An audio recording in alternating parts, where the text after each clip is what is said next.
वो जाबाज जो भारत माता के लिए लगा देते हैं जी जान। मेरा बडी था, उसको मिलिटेंट ने इतनी दूर से गोली मारी थी तो उसके बीपी पटका और जैकेट के अंदर से गोली लग गई थी, उसकी उधर ही डेथ हो गई थी।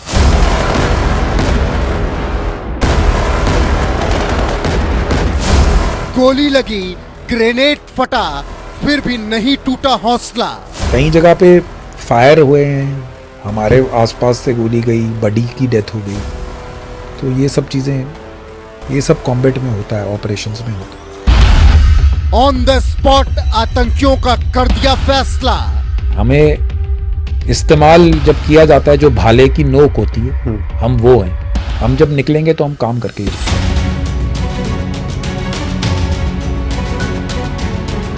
पैरा कमांडोज के हैरान कर देने वाले मिशन, जिससे कांपते हैं भारत के हर एक दुश्मन। हम लोग मारने वाली फौज है। आपने हमें इस्तेमाल किया है तो हमारा तो बैरल से गोली नहीं। हजारों फीट की ऊंचाई भी जिनको कभी रोक नहीं पाई। भारतीय सेना के साहस की अद्भुत कहानी, रिटायर्ड कर्नल शिवेंद्र प्रताप सिंह कंवर की जुबानी।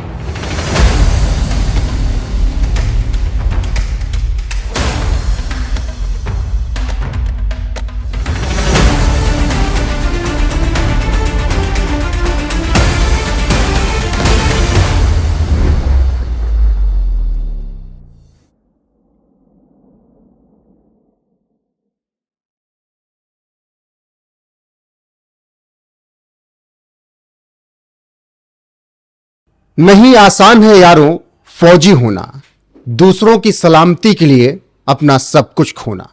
नमस्कार, मैं हूं आपके साथ रोहित और आप देख रहे हैं एनएफ न्यूज।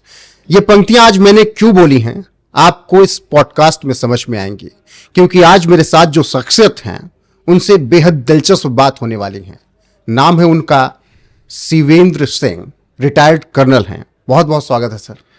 बहुत बहुत शुक्रिया रोहित आपका। मैं चाहता हूं कि जो भी आपके दर्शक हैं बहुत खुश रहें, ये देश 1000 गुना प्रोग्रेस करे और आपका चैनल सबसे अच्छी और सबसे तेज न्यूज़ सुनाए। बहुत बहुत धन्यवाद। बहुत बहुत धन्यवाद सर। मैंने शुरुआत में कहा कि नहीं आसान है फौजी होना, दूसरों की सलामती के लिए अपना सब कुछ खोना। जब आप होते हैं बॉर्डर पर तो सोचते हैं कि यार क्यों परेशान होना दूसरों के लिए, या फिर नहीं, भारत माता के लिए लड़ जाना, मर जाना।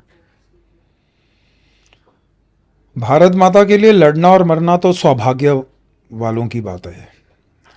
तो मैं आपको ये बताऊंगा कि मेरे केस में मैं चौथी जनरेशन हूँ फौज में।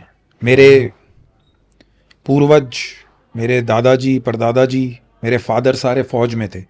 सो हमारे घर में तो धरोहर है रणवीरता की, और सारे इन्फेंट्री में थे।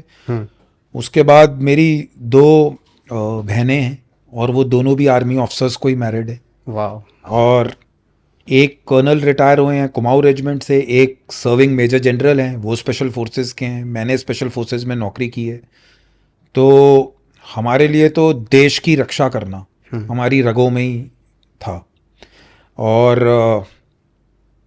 भारत माता के लिए मरना और जीना ये सौभाग्य वालों के लिए की धरोहर है, और सौभाग्य वाले लोगों को ही होता है।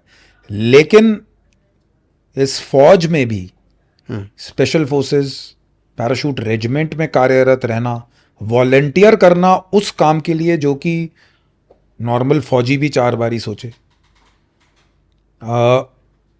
उस चीज को अगर आप देखेंगे तो मैं कहता हूं इससे बड़ा सम्मान कोई नहीं है, इससे बड़ा खुशी कोई नहीं है कि आप अपना जीवन का वो कार्यकाल, यानी कि वो टाइम जो आप, जिसमें आप जवान हैं, उसमें आप 20 साल जब आदमी, जिसको मैं कहता हूं कि अपने काम पेशे में बिजी रहता है, वो आपने देश के लिए दिया। आपको वो करने को मिला जो कि चुनिंदा लोगों को करने को मिलता है। बिल्कुल। तो मैं तो अपने लिए गर्व महसूस करता हूँ और मैं इस बात के लिए ज़्यादा भगवान से खुश हूँ कि उन्होंने मुझे एक अपॉर्चुनिटी दी, एक मौका दिया अपनी देश को सर्व करने का। बिल्कुल, आपने कहा कि 4 पीढ़ियां आ रही, तो घर का माहौल फिर कैसे रहा? क्योंकि आर्मी की जो फैमिली होती है ना, एकदम स्ट्रिक्ट कि 11 बजे खाना है तो 11-1 नहीं होना। नहीं, उतनी स्ट्रिक्टनेस हमारे घर में नहीं है। मैं आपको दर्शकों को भी बता दूं, उतनी स्ट्रिक्टनेस नहीं है। हाँ, थोड़ी बहुत फौज की बात होती है, लेकिन जब सारे लोग फौज से होते हैं तो जनरली जो बातचीत होती है वो बाहर की होती है, बिकॉज आप सारे ही फौज से आ रहे हैं। वो इतना फौज के प्रति सारी बातें फौज की हो रही हैं ऐसा नहीं है। नॉर्मल पिक्चर कौन सी चल रही है, सीरियल कौन देख रहा है, क्या चल रहा है, स्पोर्ट्स गेम्स कैसी हो रही हैं, सो ये सब चीज़ें भी मैटर करती हैं और ये सब भी नॉर्मल है। सो मैं कहूँगा कि उतना अनुशासन जितना आप सोच रहे होगा कि 11 बजे, ऐसा कुछ नहीं है। नॉर्मल फैमिली है, बट यस, अनुशासन उस चीज़ में है, डिसिप्लिन उस चीज़ में है कि जब काम है और देश की सेवा है तो जो पारिवारिक रिस्पॉन्सिबिलिटीज़ हैं वो पीछे हो जाती हैं। देश का औहदा सबसे पहले है, काम करने का, जो हमने जिस चीज़ के लिए जहाँ से हमें रोटी मिल रही है, जहाँ से हमारी तनख्वाह आ रही है और जहाँ पर हमने कार्यरत होना है, वो चीज़ें पहले आती हैं। डिसिप्लिन की आपने बात की, तो ज़रूरी बहुत ज़्यादा है डिसिप्लिन होना अगर आपको सफल होना है? बहुत ज़्यादा। मेरे हिसाब से मैं आपको उदाहरण के साथ बताऊंगा कि अगर आपको लाइफ में सक्सेस अचीव करनी है, आपका कोई भी गोल है, आप क्रिकेटर बनना चाहते हैं, आप पॉलिटिशियन बनना चाहते हैं, आप बैंकर बनना चाहते हैं, आप इंजीनियर बनना चाहते हैं, आप डॉक्टर बनना चाहते हैं, अगर आप अपने गोल को, यानी अपने जो आपने ख्वाब देखा है अचीव करने का, अगर आप उसके प्रति उस टाइप की मेहनत नहीं डालेंगे तो आप अपना वो गोल कभी अचीव नहीं कर सकते। आपको उसके लिए डिसिप्लिन्ड होना पड़ेगा, बिकॉज मेहनत के साथ जो सबसे दूसरी चीज जो इंपॉर्टेंट है वो है अनुशासन। अगर आप सही टाइम पे उठे नहीं, आपने सही टाइम पे अपने टेस्ट की तैयारी नहीं की, आपने उसके बाद दिन में क्लासेस जाकर अटेंड नहीं की। मैं ऐसे एग्जांपल दे रहा हूँ स्टूडेंट्स के लिए, यंग स्टूडेंट्स जो यूपीएससी, आईएएस, आर्मी, कुछ भी, यानी डॉक्टर, इंजीनियर, कुछ भी बनना चाहते हैं, अगर आपका दिन की रूटीन में से 80% आपके ड्रीम और आपके गोल की तरफ नहीं जा रहा है, सो आपका, यानी कि उस ड्रीम को अचीव करना बहुत मुश्किल है, बिकॉज आपका कंपटीशन किसी और से नहीं है, आपका कंपटीशन खुद से है। आपको बार बार प्रूव करना पड़ेगा। डिसिप्लिन के बिना आप अचीव नहीं कर पाएंगे। आपने अपना ड्रीम कैसे अचीव किया और फिर पैरा कमांडो ही क्यों चुना आपने? देखिए, सबसे पहले जब मैंने फौज ज्वाइन करने का सोचा था तो मैंने फौज सिर्फ एक चीज़ के लिए ज्वाइन की थी, वो मुझे कॉम्बैट ऑपरेशंस देखने थे। मुझे मिलिटेंट्स और लड़ाई लड़नी थी। सो मेरा कोई और शौक नहीं था फौज ज्वाइन करने का। एज एन ऑफिसर मैंने इसलिए ज्वाइन किया क्योंकि इंडियन आर्मी जो है वो ऑफिसर लेड आर्मी है। ऑफिसर प्लान भी करेगा, ऑपरेशन एग्जीक्यूट भी करेगा, उसका श्रेय भी जाएगा, उसका अगर कुछ चीज़ खराब तो सारी रिस्पॉन्सिबिलिटी और जो लीडरशिप्स आप ट्रेड्स आप देखते हैं तो वो सारी उभर कर ऑफिसर के उसमें ही आती है। सो इसलिए मैंने ऑफिसर बना। पैरा कमांडो ही क्यों? क्योंकि मैं फर्स्ट ऑफ ऑल मैं एक ऐसा आदमी हूं कि मैं बाहर घूमना फिरना पसंद करता हूं। मेरे को ऑफिस स्पेस के अंदर लैपटॉप के आगे बैठकर मैं ज़्यादा देर काम नहीं कर सकता। एक्सप्लोर करना है। हाँ, एक्सप्लोर करना है, एडवेंचर देखना है। 9 से 5 में काम कर नहीं सकता। अगर काम कर रहा हूं तो 18 घंटे भी काम करूं, अगर रेस्ट पे हूं तो फिर रेस्ट कर रहा हूं, फुल रेस्ट कर रहा हूं। जहाज से कूदना है, मुझे मिलिटेंट मारने, जंगलों में जाना है, पहाड़ चढ़ने हैं, मुझे घूमने का बहुत शौक है। और फौज में और स्पेशल फोर्सेस में और पैरा कमांडो बनने में ये सारी चीज़ों में मुझे पैसे मिल रहे हैं। नहीं तो मुझे अपनी जेब से पैसे खर्चने पड़ते। आप समझ रहे हो? बिल्कुल। मेरे को सरकार पैसे दे रही है इस लाइफ को लीड करने के लिए। सो जब मुझे ये सारी चीजें मिल रही हैं और वो मुझे पैरा कमांडो और स्पेशल फोर्सेस में ही मिल रही हैं, उसकी और कोई जगह ही नहीं है। दैट इज वाई मैंने ये लाइफ चूज की, ये पैरा कमांडो ही क्यों, क्योंकि मुझे 9 से 5 ऑफिस के अंदर कॉरपोरेट में बैठना ही नहीं था। तो फिर जब आपने पैरा कमांडो चूज की, सफलता मिली, चुनौतियां क्या रही फिर जिंदगी में कि कभी ऐसा लगा हो कि यार गलत यार चूज कर लिया मैंने? फर्स्ट ऑफ ऑल तो देखिए, मेरे को इजीली सफलता मिली नहीं। पहले मुझे, जब मैं फौज, ये स्पेशली आपके दर्शकों के लिए इम्पोर्टेंट है, जो कि स्टूडेंट्स हैं, जो अपने ड्रीम्स अचीव करना चाहते हैं, सिविल सर्विसेज या फिर उसके लिए कार्रवाई करना चाहते हैं।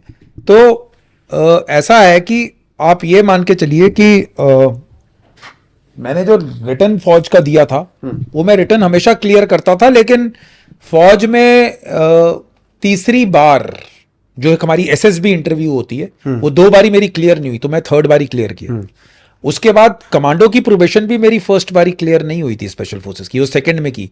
फिर मेरे डिफरेंसेस पे मैंने 29 साल में तीसरी बार प्रोबेशन की। तो मेरे को लगता है इंडियन आर्मी में मैं एक लौता ऑफिसर हूंगा जिसने 3 सो कुछ भी मुझे आसानी से नहीं मिला है।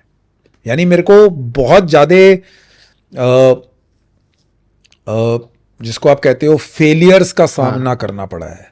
मैंने जो भी ऑपरेशंस देखे हैं, जो भी मैंने कार्रवाई की है, उसमें मुझे बहुत मेहनत करनी पड़ी है। मुझे कोई धरोहर में नहीं मिली है। मेरे फादर एक जम्मू एंड कश्मीर राइफल्स के थे, तो स्पेशल फोर्सेस में अगर मुझे जाना तो मुझे वॉलंटियर करना पड़ा। मैंने वो धरोहर छोड़ी, उसके बाद मुझे मुझे बार बार मेहनत करनी पड़ी, बहुत कड़ी मेहनत करनी पड़ी। मुझे बहुत टाइम देखना पड़ा जिसमें मैंने, आप कहोगे जिसमें मैं फेल हुआ, बार बार फेल हुआ, फिर उठा, फिर किया। बट ये जो मुझे अपना ख्वाब था देखने का कि मैं स्पेशल फोर्सेस में रहूं, उसके लिए मुझे ये सब करना पड़ा। मैंने कभी ये नहीं सोचा कि ये मुझे ज़्यादा लग रहा है, ये मुझे कम लग रहा है, या मिलिटेंट्स के पास हम हैं, या मेरा JNK में टाइम कट रहा है। उसके लिए तो मैंने वॉलंटियर किया था। लेकिन फेलियर का जिक्र आपने किया, मतलब फेल होना गुनाह है? आप पे तमगा लग जाता है कि आप कुछ नहीं कर पाएंगे? फेल होने के बाद आप देखिए कितने सुसाइड्स हो जाते हैं, कितने लोग टूट जाते हैं। फेल होना तमगा लग जाता है कि आप बेकार? नहीं, फेलियर मैं मानता हूं, अगर आपने अपनी सक्सेस, अपनी जीत हासिल करनी है, फेलियर्स तो उसका पार्ट ही है। बिकॉज बिना फेलियर्स के, बिना बार बार फेलियर्स के उठना और फिर वो चीज अचीव करना, बहुत कम लोग और खुशकिस्मत लोग होते होंगे जो फर्स्ट अटेम्प्ट में चीजें पाते हैं। आप देख लीजिए अक्रॉस द, आप सर्वे भी करेंगे, हर बंदे को फेलियर देखना पड़ता है। उसमें अपना दिल छोटा करना कि मैंने इधर लूज कर दिया, मेरे से ये नहीं हो रहा है, कृपया करके अपने आसपास देखिए। बहुत सारे लोग मिलेंगे जो आपसे बुरी कंडीशन में और ज्यादा फेलियर्स के बाद उधर आए हैं।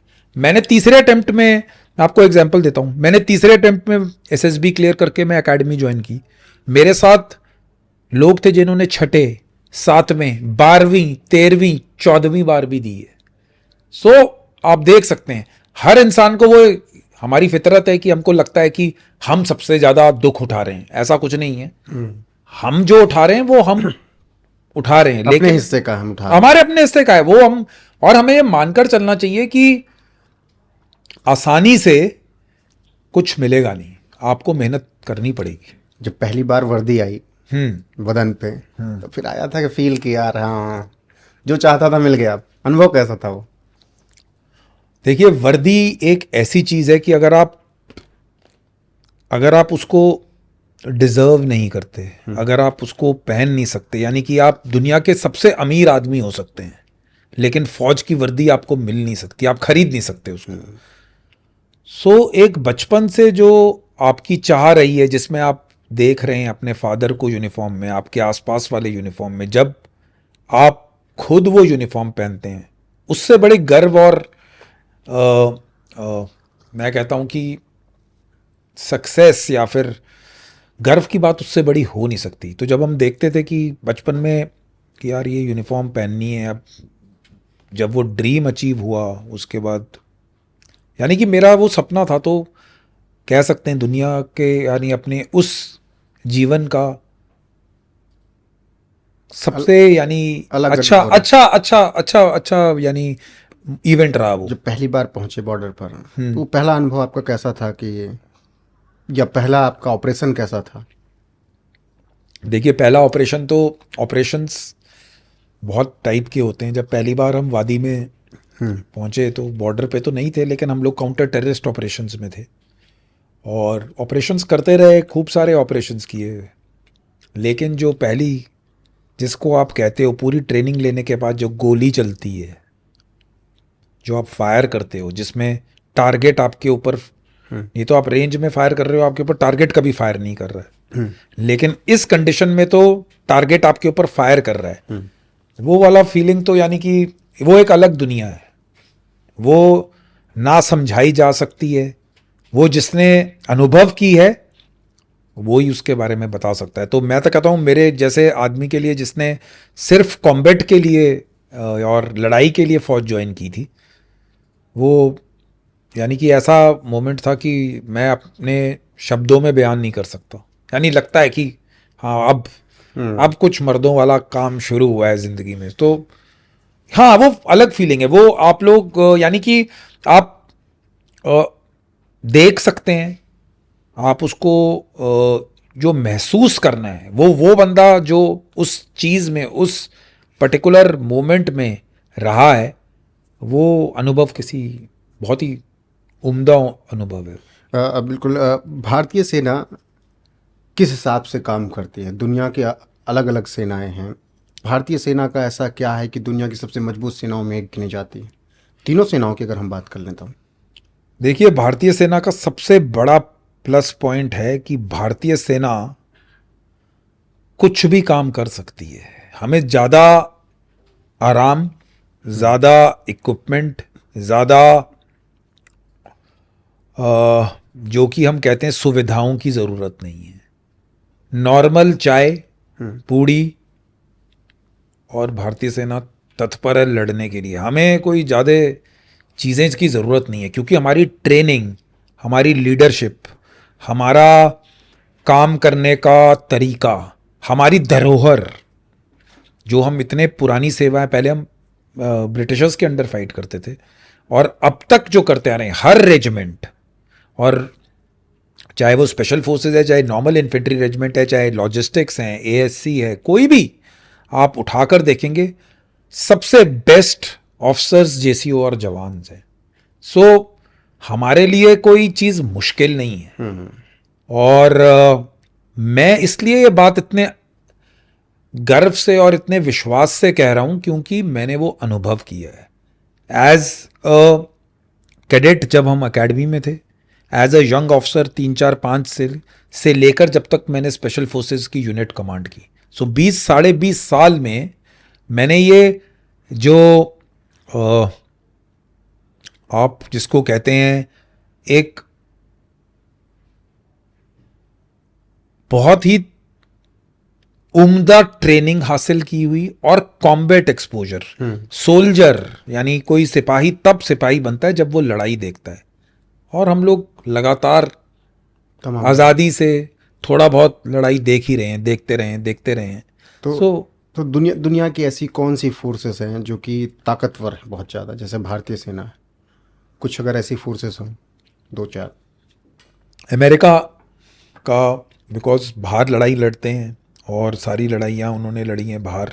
अमेरिका अच्छी है, रशिया अच्छा है, चाइना ठीक है, और आप मान के चलिए कि यूरोपियन कंट्रीज़ में फ्रांस, यूके और जर्मनी की। तो इनकी फोर्सेस कैसे काम करती हैं, कुछ अगर अनुभव? इनका हमने इनकी फोर्सेस में देखिए, जैसे मैं अमेरिकन्स का आपको बताऊंगा कि ऑफिसर्स इन्वॉल्वमेंट लेस है।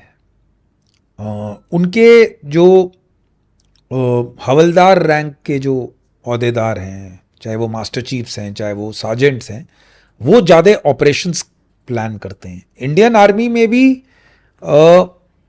हवलदार वगैरह सेक्शन कमांडर्स रहते हैं, ऑपरेशंस प्लान करते हैं, ऑपरेशंस का उनके पास वो रहता है, पर स्टिल ऑफिसर लेड आर्मी है। तो ऑफिसर और जवान का जो मेल मिलाप है वो एक बहुत ही अलग टाइप का है, जो कि आपको देखने को मिलेगा।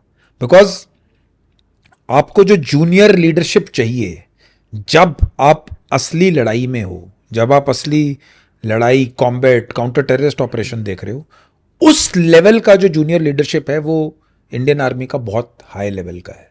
सो ये बेसिकली डिफरेंस है इंडियन आर्मी और दूसरी फोर्सेस में। बाकी ऑब्वियसली इक्विपमेंट वाइज उसमें भी कहीं- फर्क है, हाँ। हथियारों में भी फर्क है। हथियारों में दे है, उनके पास हमारे से अच्छे हथियार हैं, बट मैं कहता हूं कि अगर उनके पास हथियार हैं तो आप ये भी मान के चलिए कि हथियार के पीछे वाला जो इंसान, जो उसको चलाने वाला है, वो भी मैटर करता है।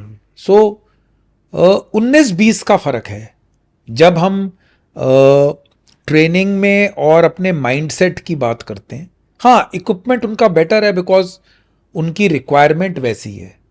हमारा अगर रुझाव रहे कि हम बाहर जाके लड़ रहे हैं कहीं दूसरी है, तो हमारा भी इक्विपमेंट उसी प्रकार से बढ़ेगा। बट जो हमारी हालात है देश में और जिस प्रकार के हम ऑपरेशंस करते हैं, उसके लिहाज से हम लोग सेल्फ सफिशिएंट हैं कोई भी ऑपरेशन करने के लिए। बिल्कुल। मोसाद का जिक्र बहुत होता है। हाल फिलहाल में जिस तरीके से मोसाद के कई ऐसे ऑपरेशंस भी हुए, सबसे खतरनाक कहते हैं कि मोसाद वाले ही ये जो हैं, ये ग्रुप है। लगता है आपको कि मोसाद कुछ अलग है? देखिए, आप मोसाद की बात कर लीजिए, आप CIA की बात कर लीजिए, आप KGB की बात कर लीजिए, आप MI6 की बात कर लीजिए, आप अपनी रॉ की बात कर लीजिए, हर एजेंसी कामयाब है अपने जो हमारे राष्ट्रीय का, हमारे देश का, हमारे राष्ट्र का जो मैंडेट है उसको पूरा करने के लिए। आप समझ रहे हैं? बिल्कुल। जो जैसे आप मान के चलिए, जैसे आर्म्ड फोर्सेस हैं, ये एक जरिया है अपनी नेशनल विल इंपोज करने का। यानी कि अगर आप चाहते हैं कि आपको अपना अधिकार लड़के जीतना है, तो फिर आप आर्म्ड फोर्सेस को करेंगे। आपकी रॉ और ये सारी एजेंसीज अच्छी होनी चाहिए। सो खाली मोसाद ही बहुत अलग है या CIA ने बहुत अच्छे कुछ ऑपरेशंस किए हैं, मेरा मानना है कि रॉ भी उतनी काबिल है। कई चीजें हमें पता लगती हैं, कई चीजें हमें नहीं पता लगती। सो कई चीजें पब्लिसाइज हो जाती हैं, तो हम ये नहीं कह सकते कि कौन बेटर है, बेस्ट। हाँ, उनको डिपेंडिंग अपॉन कि किस प्रकार से वो अपनी देश को बचा रहे हैं, किस प्रकार का लेवल का प्रोटेक्शन चाहिए, उसके हिसाब से उनकी उनकी उनकी इंटेलिजेंस एजेंसीज हैं। बिल्कुल। लेकिन अभी जिस तरीके से वॉकी टॉकी में इन्होंने ब्लास्ट कर दिया, हाँ, पेजर्स में या पेजर्स पे कर दिया, सोलर पैनल पे कर दिया, ये कैसे संभव हो सकता है? नहीं, संभव तो देखिए सब कुछ है। जो मैंने आपको बताया, अगर नेशनल, अभी आप पूछेंगे कि पाकिस्तान में कितने ऐसे लोग मारे जा रहे हैं जिनका 26/11 से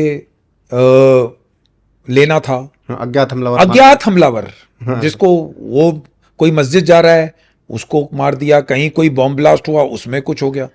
तो ये भी कुछ कोई ना कोई, तो कहीं हर चीज कोइंसिडेंस या फिर आप जिसको कहते हैं अचानक तो नहीं होती होगी। सो अगर आप ये सब देखकर चलेंगे तो फिर तो हमारे भी लोग कुछ ना कुछ कर ही रहे होंगे। और मेरे को पूर्ण विश्वास है कि जिनको ये तनख्वाह मिल रही है और जो औहदे पे उन पे बैठे हैं वो काम कर रहे होंगे अपना। वेपन मार्केट को मैं समझना चाहता हूँ, कैसे काम करती है वेपन मार्केट दुनिया भर की? देखिए, वेपन मार्केट्स का क्लियर कट एजेंडा है कि वेपन तब बिकेंगे जब लड़ाई होगी। आप देख समझ रहे हैं? सो कुछ वेपन्स हैं जो कि आप डायरेक्ट मारने के लिए यूज करते हैं, यानी नुकसान पहुंचाने के लिए। कुछ वेपन्स ऐसे हैं जो आपको चाहिए इंफॉर्मेशन गेन करने के लिए। सैटेलाइट्स, मान के चलिए ड्रोन्स, जो कि आर्म्ड नहीं है, जो सिर्फ इंफॉर्मेशन गेन कर रहे हैं, पिक्चर्स ले रहे हैं दुश्मन की और कहां पर क्या हो रहा है। सो अगर लड़ाई रहेगी तो वेपन्स बिकेंगे। ठीक है, अब आप देखिए, ये इसमें इंडिया या फिर कोई भी देश लड़ाई बेसिकली जब तक इंसान रहेगा लड़ाई होती रहेगी। आप थिएटर्स बदल जाएंगे, आपकी जगहें बदल जाएंगी। इराक 1990 में इराक ने कुवैत को इन्वेड किया, गल्फ वॉर शुरू हुई। 2001, 2, 3 में गल्फ वॉर 2 हुई। 2003 में फिर इराक में लड़ाई चली। 2001 में फिर आप पहुंच गए लड़ाई लगने, global war on terror Afghanistan में 20 साल रहा। जिस साल अफगानिस्तान में ख़त्म हुआ उसके अगले स्थान यूक्रेन में शुरू हो गया। सो ये सब चीज़ें चलती रहेंगी और वेपन इंडस्ट्री यानी वो कभी बंद नहीं हो सकती। वो एक बिजनेस है। सो आपको लगेगा कहीं ना कहीं किसी ना किसी हर कॉन्टिनेंट पे कुछ ना कुछ कोई ऐसी चुनिंदा या फिर गिनी चुनी जगहें होंगी जहां पर लड़ाई नहीं लग रही होगी, नहीं तो लड़ाई है हर जगह। अच्छा, जब आप लोग ऑपरेशंस पे होते हैं, मिलिटेंट से सामना होता है, तो किसी को मारने के पहले कभी सोचते हैं कि अरे यार छोड़ दे क्या? देखिए ऐसा है कि जब आप लड़ाई में होते हैं, जब आप कॉम्बैट ऑपरेशंस में हैं, जो सामने वाला इंसान AK-47 आपके ऊपर लेकर खड़ा हुआ है, तो अगर आप इमोशंस दिखाएंगे कि अगर वो 18 साल का लड़का भी हो सकता है, वो 25 साल का लड़का भी हो सकता है, वो 40 साल का तो नहीं होगा, मिलिटेंट इतने बूढ़े नहीं होते, बट अगर वो 17-18 साल का भी लड़का है और वो AK-47 लेकर आपके सामने खड़ा है, वो बॉर्डर से उस पार आपको मारने के लिए आया है, तो आपके दिमाग में कोई डाउट नहीं होता। क्योंकि मैं आपको समझाता हूं, ये एक माइंडसेट है, ये व्यूअर्स को समझना चाहिए। अगर मैं उसको लाइन ऑफ कंट्रोल पे नहीं मारूंगा तो सबसे पहली गोली जो उसकी राइफल से निकलेगी वो मेरे लगेगी। अगर मैं बच जाता हूं तो मेरे साथ वाले मेरे बडी के लगेगी। वो हम दोनों बच जाते हैं तो सिविलियन को मारेगा वो थोड़ा सा अंदर आकर। वो सिविलियन बच जाता है, श्रीनगर में ब्लास्ट होगा, वहां पर सिविलियंस मरेंगे। हो सकता है हमारे टूरिस्ट घूम रहे हो सकता है लोकल्स घूम रहे हो। आपने उसको उधर भी नहीं मारा तो वो आएगा नई दिल्ली में, यहां पर ब्लास्ट होगा। तो हमारा तो धंधा है उसको यानी उसको डिस्पैच करने का जहां पर सबसे पहले। और हमारी जो टाइप की ट्रेनिंग है जिसमें आपको बहुत ही मैं कहूँगा सख्त टाइप का वायलेंस यानी मार काट के लिए तैयार किया जाता है। हमारे मन में कोई डाउट नहीं है कि हमको किसको मारना है और किसको नहीं मारना है। हम उस जगह पे जाते ही नहीं है जहां पर आपको कॉन्फ्रेंस करनी हो या फिर कोई फ्लैग मीटिंग हो, वो हमारा रोल नहीं है। उसके लिए दूसरे लोग हैं, हम लोग मारने वाली फौज है। आपने हमें इस्तेमाल किया है तो हमारा तो बैरल से गोली ही निकलेगी। कभी काउंट किया कभी कितने ठोक दिए थे? ऐसे आप नहीं बता सकते कि कितने ठोक दिए। हाँ, ये मैं कहना चाहूँगा कि मैं कोई JNK में टूरिस्ट नहीं गया हूँ, यानी कि हम काम करने के लिए गए थे और भगवान की कृपा से जो मांगा था उससे बहुत ज़्यादा ही भगवान ने दिखाया। तो हाँ, कांटेक्ट तो एक टीम एफर्ट है, यानी कि हाँ, देखा है। कभी कोई ऐसा आतंकी मिला जिसको पहले से आप जानते रहे हो कि ये इस हमले में शामिल था और फिर मिला हो तो उसको बोल के मारा गया? देखिए ऐसा है कि कई बार एक बार ही ऐसे ऑपरेशन में हुआ है कि जहाँ पर हम लोग, जब हमारी यूनिट, तब मैंने फौज ज्वाइन नहीं की थी, वो आतंकवादी हमारा सोर्स होता था। ये बहुत पुरानी बात है। तो जब नेक्स्ट टेन्योर में आया, तो हम जब नेक्स्ट टेन्योर में उधर लड़ने आए तो वो दोबारा हथियार लेकर पुलिस से भागकर, वो STF में था, वो वापस मिलिटेंट का कमांडर बन गया। यानी वो मिलिटेंट था, सरेंडर किया, हमारे साथ ऑपरेशन किए, उसके बाद वो वापस मिलिटेंट बन गया और फिर उसके बाद हमारी यूनिट ने उसको ठोक दिया। तो रास्ता एक ही है और जाता एक ही जगह पे है। वो बस समय की बात है कि वो आज होगा, कल होगा, परसों होगा, 1 साल बाद होगा, लेकिन वो होगा जरूर। सो ऐसा होता है, ऐसा नॉर्मल है ये होना JNK में। कभी 1 to 1 किसी आतंकवादी से बात हुई, अगर उसके हाथ में हथियार ना हो या आपके हाथ में हथियार ना हो उस वक्त? हाँ, 1 to 1 इन द सेंस कि देखिए, सरेंडर मिलिटेंट्स के साथ तो हमने ऑपरेशंस किए हैं, क्योंकि वो STF में हैं, तो काफ़ी ऑपरेशंस किए हैं, कैसा क्या चलता है। 1 to 1 बातचीत रेडियो सेट्स पे हुई है, लेकिन अगर आप ऐसे पूछो कि आमने सामने वार्तालाप हो रही हो, दोनों के पास हथियार तैनात हैं और वो बात करें, फिर हथियार ही बात करता है वहां पर। तो ऐसे आमने सामने कभी बात नहीं हुई है, बट हाँ रेडियो सेट वगैरह पे उनकी बातें सुनी है जो हमने। ठीक है, उनका अपना कम्युनिकेशन है, हमारा अपना है। J&K में आप लंबे वक्त तक थे, हम्म। लोकल पब्लिक का सपोर्ट आप लोग को होता था? लोकल पब्लिक का सपोर्ट कम है, कम था इनिशियली जब मैं विश्वास नहीं है या डर है? दोनों चीजें आप मान के चलिए, क्योंकि देखिए मैं पहले भी बता चुका हूं कि जो मिलिटेंसी है वो फौज के कैंप या फिर सीआरपीएफ के कैंप से तो वो खाना खाते नहीं है। खाना तो उनको लोकली खिलाएंगे, ठीक है। जो पैसा आ रहा है वो भी हमारा टैक्स कट के तो उनकी पेमेंट नहीं हो रही है, आप समझ रहे हैं। सो ये तो है कि लोकल सपोर्ट करते हैं, कहीं 50% करते हैं, कहीं 20% करते हैं, कहीं ज़्यादा करते हैं, कहीं कम करते हैं, चाहे वो गन के डर से करें, मिलिटेंट के गन के डर से, या खुद इच्छुक होकर करें। सो ये सारी चीज़ें रहती हैं, बट मेरा मानना है कि हमारा जो काम है और सिविलियंस का सपोर्ट हमें मिले या ना मिले, लेकिन उसमें दूसरी चीज़ आप ये भी मान के चलिए, जो खबर भी आती है जिस पे हम ऑपरेशंस करते हैं, बिकॉज खबर के बिना आप कोई भी सक्सेसफुल ऑपरेशन कर नहीं सकते, वो भी सिविलियन से ही आती है। सो ये टोटली थोड़ा सा खिचड़ी टाइप का माहौल रहता है, जिसमें कोई किसके साथ है, कौन कहाँ पे है, आपके पास धोखा भी होगा, आपको सीखना भी पड़ेगा। आपको ऐसी जगह से खबर मिलेगी, कोई बच्चा बता देगा कि इधर 2 मिलिटेंट बैठे हैं, आपने उसको टॉफी दी थी, किसी को आप 4 लाख रुपए भी दोगे कि भाई बता दे खबर। सो ये बड़ी अजीब सी गेम। अच्छा, तो पहचान का कुछ जरिया है कि कभी कभार कि यहाँ पर पैसा खर्च किया गया या यहाँ पर कुछ लोग देखे गए, पहचानते कैसे हैं? जो खबरें आती है कि भाई बारामूला में 2 आतंकवादियों को पहचाना गया कि इस क्षेत्र में थे वो।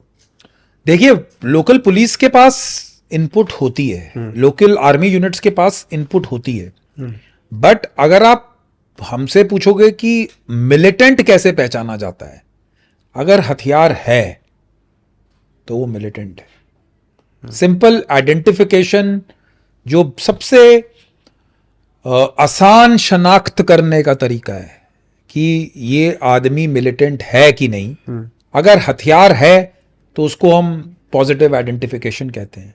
अगर हथियार दिख गया तो कई बार ऐसा भी हो सकता है कि मिलिटेंट हथियार उठाकर घूम के हमारे साथ से निकल जाए, अगर हमारे पास इनपुट नहीं है, उसकी फोटो दाढ़ी वाली है, उसने शेव कर ली, आपको एग्जांपल दे रहा हूं, तो निकल गया, because security forces, special forces, Indian army, CRPF, police, central armed police forces, हमारे को स्ट्रिक्ट हिदायत है कि सिविलियन का बाल भी बांका नहीं होना चाहिए।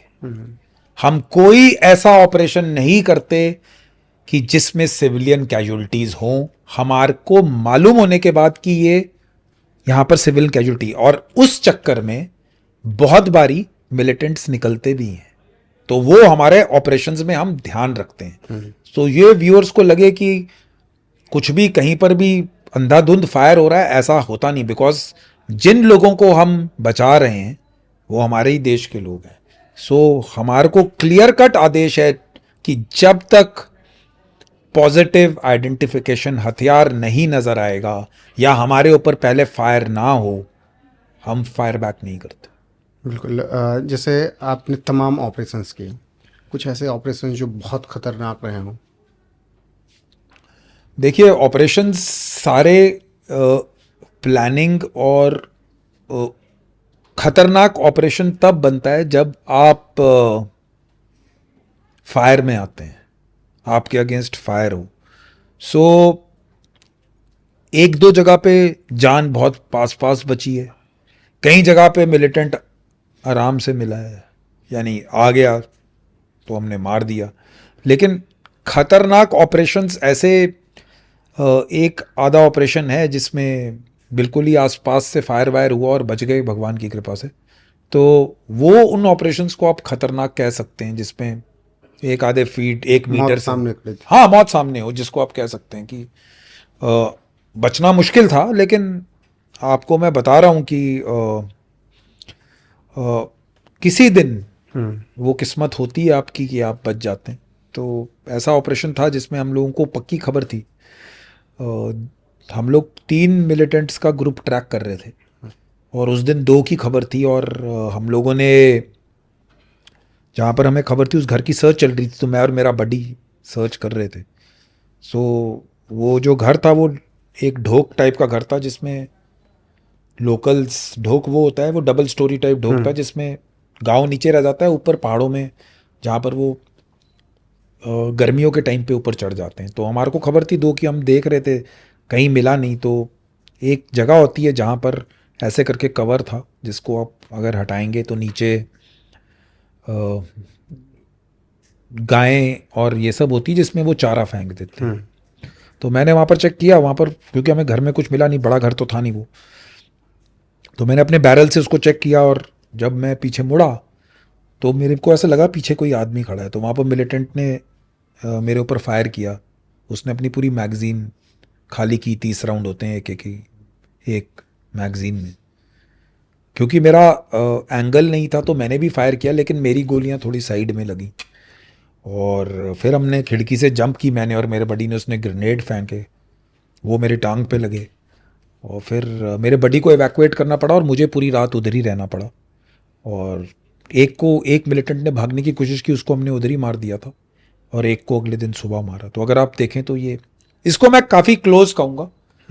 बाकी कई जगह पे फायर हुए हैं, हमारे आसपास से गोली गई, बडी की डेथ हो गई। तो ये सब चीज़ें, ये सब कॉम्बैट में होता है, ऑपरेशंस में होता है। दोस्त को गोली लग गई जो साथी है, तो कभी रुकते हैं या फिर आगे बढ़ना अगर मिलिटेंट दिख रहा है तो? देखिए, ऐसा है कि मेरा बडी था, उसको मिलिटेंट ने इतनी दूर से गोली मारी थी, तो उसके बीपी पटका और जैकेट के अंदर से गोली लग गई थी, उसकी उधर ही डेथ हो गई थी।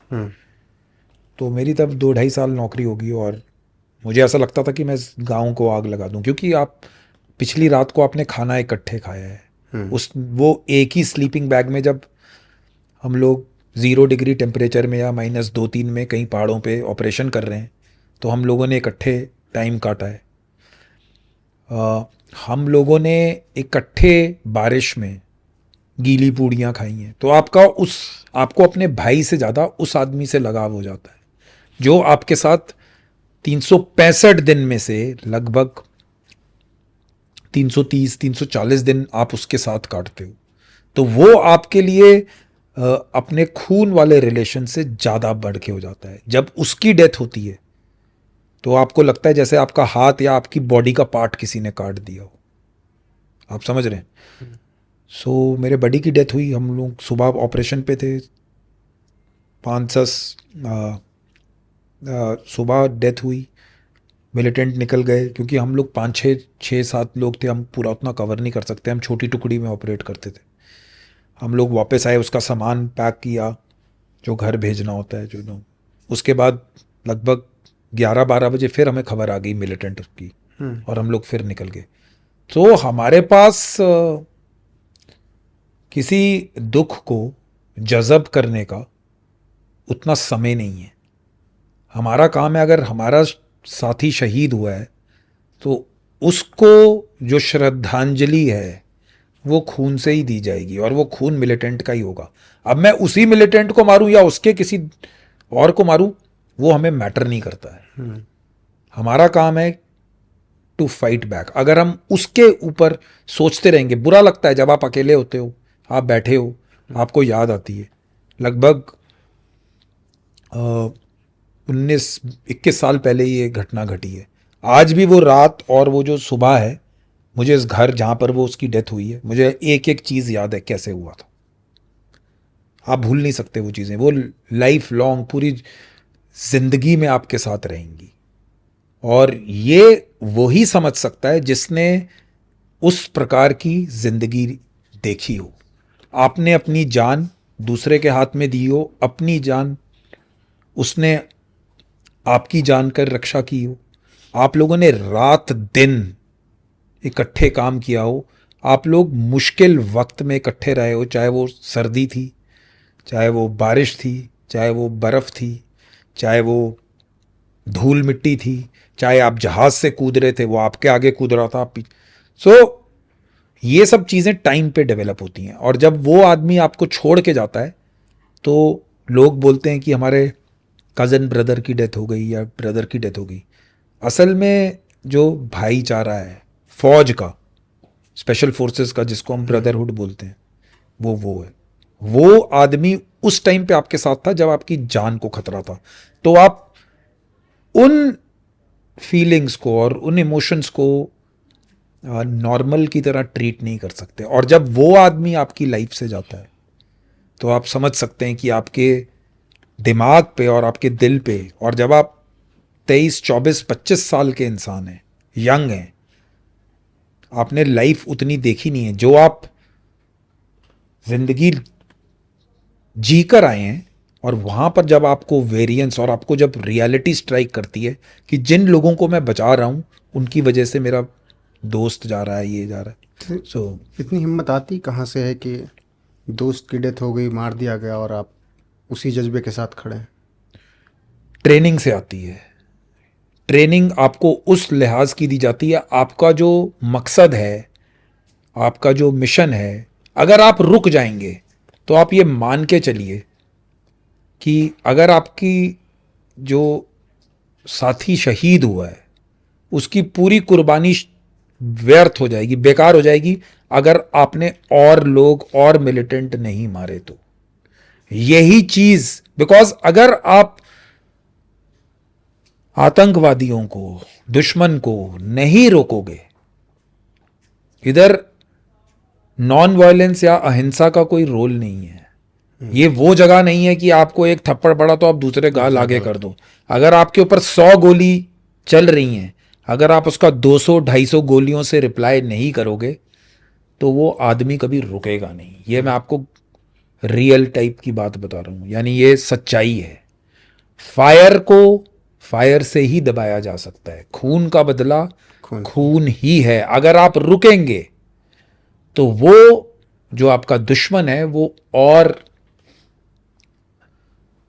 मजबूत बनेगा और ज्यादा आपके ऊपर कैजुअल्टी करेगा। तो जो ये जज्बा है कि अगर मैं इसको आज नहीं मारूंगा और अभी नहीं मारूंगा, तो ये जब आपके दिमाग में बैठा दिया जाता है, आप जब इसको समझ जाते हैं तो आपको मालूम है कि मेरा काम है इसको खत्म करना। कभी किसी सीक्रेट मिशन में भी शामिल रहे? काम है हमारा वो सीक्रेट मिशंस जो नॉर्मल आर्मी के मैं कहता हूँ मैंडेट में नहीं है। हमारा काम ही उस चीज़ में है, रहे हैं मिशंस में। होते हैं काफ़ी मिशंस होते हैं जो कि कुछ हम पब्लिक को ओपन होते हैं, कुछ नहीं होते। आपने 2019 के पहले का भी जम्मू कश्मीर देखा, 2019 के बाद का भी देखा। 370 हटने के बाद आपको लगता है कि बहुत बदलाव आया या थोड़ा बहुत कुछ? देखिए, मैंने जो कॉम्बैट ऑपरेशंस देखे थे वो 2017-18 तक मैंने लास्ट देखे थे। उसके बाद मैं गया हूं J&K, पर मेरा कॉम्बैट से इतना वो नहीं था, लेकिन चीज़ें बदली हैं। मैं ये कहूँगा कि देखिए, आप अगर उन्नति चाहते हैं तो आपको ठोस मेजर्स लेने पड़ेंगे। अगर आप उन्नति की तरफ से देखेंगे तो 100% चीज़ें ठीक हुई हैं 2019 के बाद। ठीक था, एक स्पेशल स्टेटस था स्टेट का। केंद्र सरकार समझती है कि इसको हटाना चाहिए, और ये वो हमारे से पढ़े लिखे और बहुत ज्ञान वाले लोग बैठे हैं जो काम करते हैं। बट मेरे हिसाब से चेंजेस आई हैं पॉजिटिव के हिसाब से। लेकिन जब उसी जम्मू कश्मीर में आप दूसरा झंडा देखते रहे होंगे तो गुस्सा तो आता रहा होगा ना? आता है। जब हम लोग इनिशियली 2002-3 में जाते थे तो मस्जिदों पे और स्वतंत्रता दिवस पे पाकिस्तान के झंडे, तो हमारा काम था उनको हटाना। वो हम करते थे। तब मिलिटेंसी ज़्यादा लेवल की थी। अब 2003, 4, 5 के बाद वैसे वाले किस्से ख़त्म हो गए। फौज का और सिक्योरिटी फोर्सेस का दबदबा बढ़ गया है। अभी आप किस्से देखते हैं, कैजुअल्टीज़ देखिए, किसी को पसंद नहीं आती, चाहे वो सिविलियन की हैं चाहे वो फौज की हैं। आप समझ रहे हैं। बट अब सिचुएशन बहुत कंट्रोल में है, बहुत ज़्यादा कंट्रोल में है, और ये इसीलिए पॉसिबल है क्योंकि सेंट्रल गवर्नमेंट, सिक्योरिटी फोर्सेस जिसमें मैं भारतीय सेना, उसके बाद पुलिस, स्टेट पुलिस जो है J&K police, central armed police forces, BSF, CRPF, ITBP, सबका योगदान है। और ये इसीलिए पॉसिबल हुआ है क्योंकि इन सब लोगों ने आहुति दी है, इन सब लोगों ने बहुत कुर्बानियां दी हैं। लेकिन कुछ लोग ऐसे भी रहे शिवेंद्र जी जो कहते रहे कि अगर जम्मू कश्मीर में तिरंगा फहर गया तो खून की नदियां बह जाएंगी। तो कभी आप लोगों को लगा इन्हीं के लोगों के लिए लड़ रहा हूं और ये लोग ऐसे बोल रहे हैं? देखिए, जब आदमी श्रीनगर में बैठता है उसको सहूलियतें मिलती हैं, वहां से बात करना कि मैं इधर तिरंगा लहरा दूंगा और इधर तिरंगा नहीं फहराने दूंगा, उस आदमी को बोलना थोड़ी देर पहाड़ चढ़े, थोड़े ऊपर जाकर थोड़ी बर्फ में बैठे। तो इंसान के जो मैंने कहीं सुना था किसी इंटरव्यू में, कोई बहुत ही वरिष्ठ नेता थे किसी, कि फौज पूरी लाइन ऑफ कंट्रोल पे लगी है फिर भी इन्फिल्ट्रेशन होती है। मैं तो कहता हूं एक बारी तुम एक रात नहीं 2 घंटे काट कर देखो उस जगह पे कि कैसे फौज काम करती है, कैसे सिक्योरिटी फोर्सेस काम करती हैं। जो जिंदगी में लोगों के डाउट होते हैं ना, आप समझते हैं, शक रह जाते हैं कि ये ऐसे होता होगा। श्रीनगर में एक बंद कमरे में बैठकर जहां पर आग जल रही है और आप चाय पी रहे हो, वो J&K और दूसरा J&K जो जहां पर फौजी चलता है और जहां ऑपरेशन होते हैं ना, उसके मानसिक मैं इरादा कहूंगा उसके दिमाग की जो डेवलपमेंट है वो अलग तरह से होती है। आप जब AC की एनवायरनमेंट में बैठे हैं, डल लेक के मजे उठा रहे हैं, कहवा पीते आप कहवा पीते हो और आप बोलते रहिए कि ये, उन लोगों को मालूम नहीं है कि ऊपर क्या होता है। एक बारी रहिए हमारे साथ, फिर हम आपको बताएंगे। सर्जिकल स्ट्राइक, एयर स्ट्राइक निश्चित तौर पर सेना का परचम लहराया था वहां पर। पिछले कुछ सालों में सबसे बड़ी सफलता उसे गिना जाए? बहुत अच्छी सफलता थी। यानी कि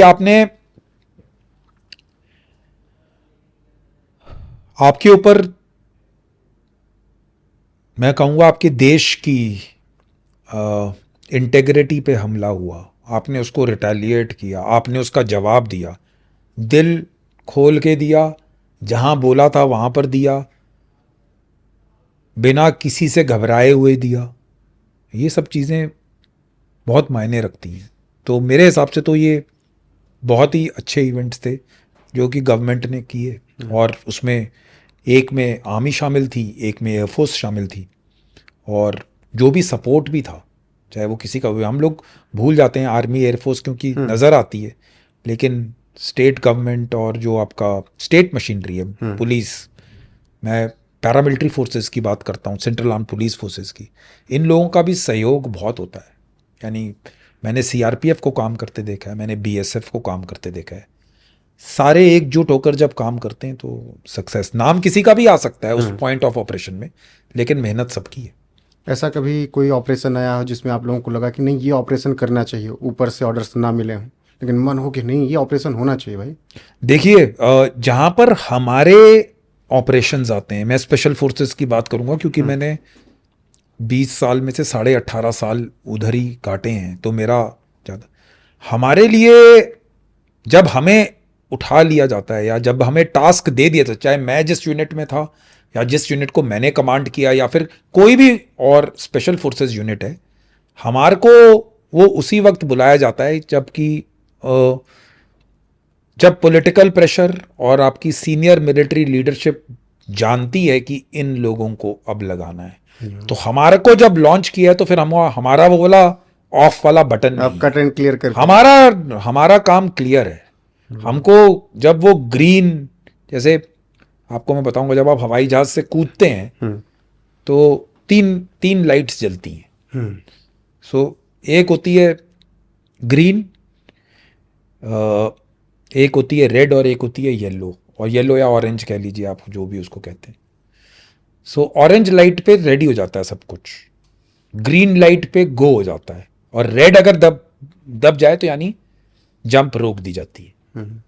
तो हमारे वाले किस्से में रेड लाइट नहीं है, हमारे वाले किस्से में रेडी है, क्योंकि हम ऑरेंज या येलो लाइट पे 24/7/365 तत्पर रहते हैं। Ready and go. Ready and green ही होता है जब हमारे में रेड नहीं दबता है, चाहे वो सरकार दबाए, चाहे इंडियन आर्मी के मिलिट्री ऑपरेशंस दबाए, हमारे में हमारे को उस चीज के लिए तैयार नहीं किया जाता। हमारी तनख्वाह और हमारी ट्रेनिंग रोकने के लिए नहीं है, हमें इस्तेमाल जब किया जाता है जो भाले की नोक होती है, हम वो हैं।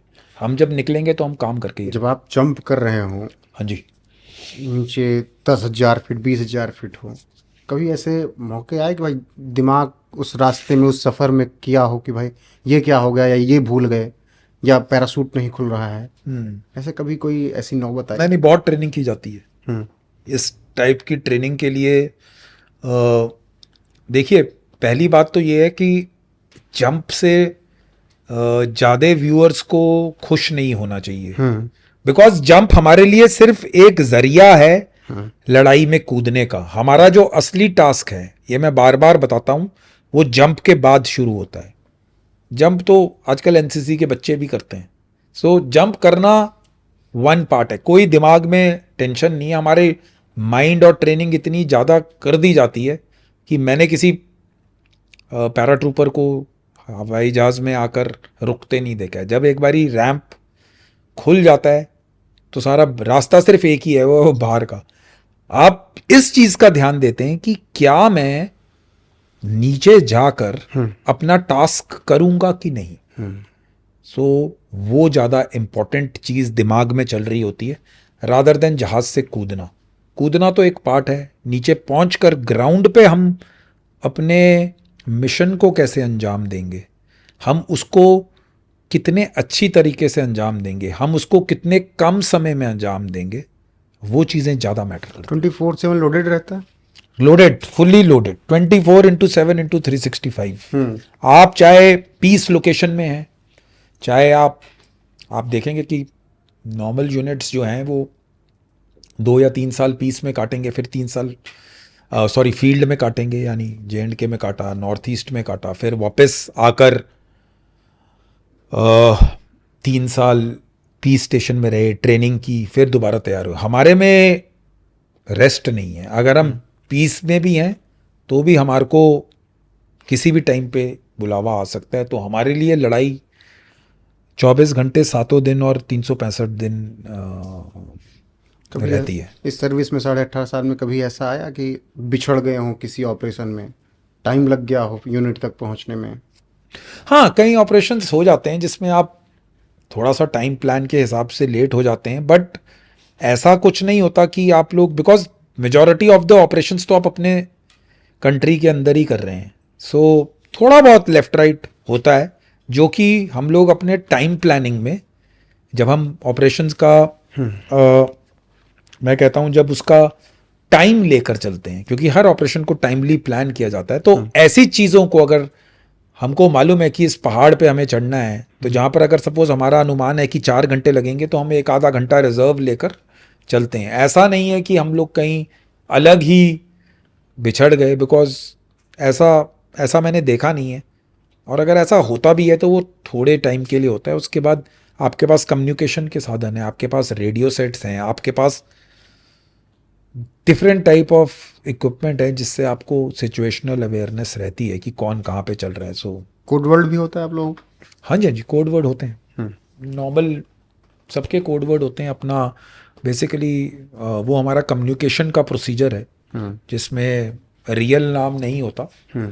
जैसे आप विक्रम बत्रा जी का शेरशाह सुनेंगे कारगिल वॉर में, सबके अपने अपने कोड वर्ड्स होते हैं। डिपेंड करता है किस ऑपरेशन पे आप क्या कर रहे हैं, कहाँ पर क्या है। तो ऐसे। अच्छा, अभी एक हाल फिलहाल में फिल्म आई, विवाद भी हुआ, द कांधार आइजैक, उसको बारे में लेके आप क्या सोचते हैं? कैसे संभव हो सकता था कि प्लेन दिल्ली से हाईजैक कर ली जाए? देखिए मैंने उस टाइप की ट्रेनिंग की है जिसमें मैं ये बोल सकता था कि जब वो इंडिया में ही था जहाज़, तभी उस पे जो हमारे स्पेशल फोर्सेस वाले दस्ते हैं उनको लेकर उसी वक्त कार्रवाई कर देनी चाहिए। बिकॉज जब आप एक बारी इंडियन एयर स्पेस से निकल गए, ये मेरा मानना है, तो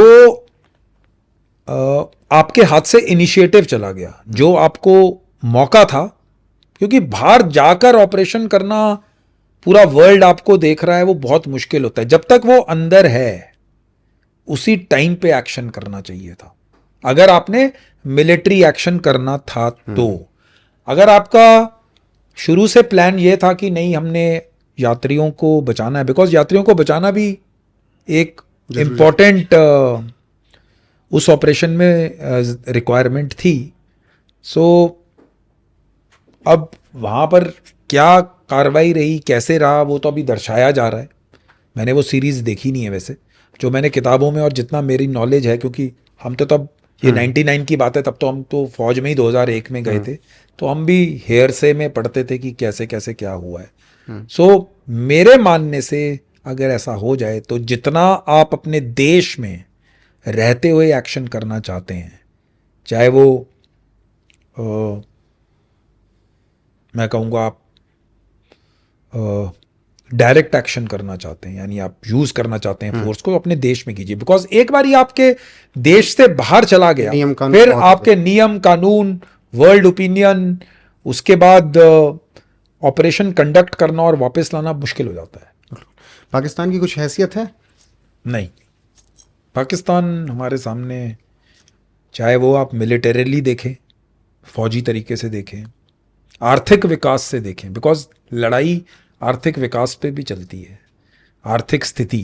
पाकिस्तान को मैं चैलेंज नहीं मानता हूँ, कोई मेरे हिसाब से इतना ऐसा कुछ नहीं है कि पाकिस्तान से हमारे इतने बड़े विशाल देश को, जो उन्नति की तरफ अग्रसर है, अचीवमेंट्स कर रहा है, बढ़ रहा है, इकोनॉमी बढ़ रही है, ग्रोथ आ रही है, मेरे को नहीं लगता पाकिस्तान थ्रेट है हमारे लिए। चीन तो होगा। यस, चाइनीज़ हैं, बट घबराने की कोई इतनी ज़रूरत भी नहीं है। मैंने पिछले वाले पॉडकास्ट में भी कहीं पर बताया था कि हमारा जो देश, आर्मी, सिक्योरिटी फोर्सेस हैं, वो एक बड़ा देश है।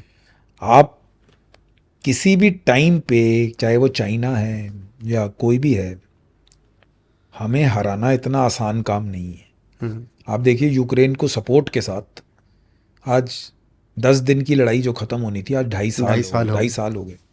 तो मेरे को नहीं लगता चाइना हमारे लिए थ्रेट है। हाँ, हमसे कई चीज़ों में अच्छा है, लेकिन अगर आप बोलो कि चाइनीज़ आर्मी ने कॉम्बैट ऑपरेशंस कहाँ पे देखे हैं, तो काफ़ी टाइम हो चुका है, उन्होंने कोई लड़ाई नहीं लड़ी।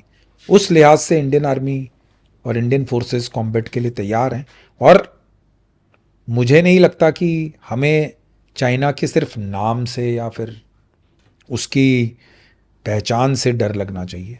हम लोग कैपेबल हैं लड़ाई लड़ने के। बांग्लादेश में जो कुछ भी हुआ, क्या वहाँ पर हम वैसा ही फैसला ले सकते थे जो इंदिरा गांधी ने लिया था? देखिए आप, मेरा उस चीज़ में मानना ये है कि सरकार को एक चीज़ का ध्यान रखना चाहिए, और वो है कि जो माइनॉरिटीज़ हैं, हिंदू पॉपुलेशन है, उसका ध्यान रखा जाए। बिकॉज़ काफ़ी साइजेबल लोग हैं जो उधर रह रहे हैं, उनकी प्रोटेक्शन थोड़ा सा इम्पॉर्टेंट मैटर है। और हमारे पास इवेंट होना, यानी ये बांग्लादेश वाला जो किस्सा है, ये हमारे लिए मैटर ऑफ कंसर्न, यानी कि हमारे लिए चिंता का मुद्दा तो होना ही चाहिए, बिकॉज हमारे बॉर्डर्स शेयर होते हैं उस कंट्री के साथ। इसके और जगहों पे असर पड़ सकता है, इमिग्रेंट्स आ सकते हैं, इलीगल माइग्रेशन हो सकती है। सो ये सब चीज़ें जो हैं, इनको मद्देनज़र रखते हुए मेरे ख्याल से गवर्नमेंट ने एक्स्ट्रा फोर्सेस और जो प्रोटेक्शन के जो बचाव के तरीके थे, उनको थोड़ा सा टाइट किया है, जो कि मेरे ख्याल से ये थ्रेट आगे ना फैले, उसके लिहाज से ठीक है। पिछले 10 साल में 14 से अगर मैं बात करूं तो तमाम ऐसे बयान है कि और ऐसी तमाम योजनाएं भी आई मिलिट्रीज के लिए। प्रधानमंत्री भी हर बार दीपावली पे पहुंचते हैं। 10 साल में कह रहे हैं कि बहुत बदलाव आया सेना के हथियारों में, सेना के लिए फैसिलिटीज़ में। आप देखते हैं क्योंकि 4-5 साल तो आप भी रहे सरकार में, सेना में। तो देखिए, सबसे बड़ी बात जो मैं मानता हूँ, इक्विपमेंट, यस, हम लोग एक डेवलपिंग नेशन है, हम लोग इम्प्रूव कर रहे हैं, धीरे धीरे होगा, क्योंकि हम सीधा अगर अपने आप को अमेरिका से कंपेयर करेंगे तो टाइम लगेगा, बिकॉज उनकी आज़ादी को 1776 में हुई है, हमारी 1947 में हुई है, सो टाइम लगता है। बट यस, इक्विपमेंट और प्रोफाइलिंग इम्प्रूव हो रही है, बदलाव के लिए समय चाहिए।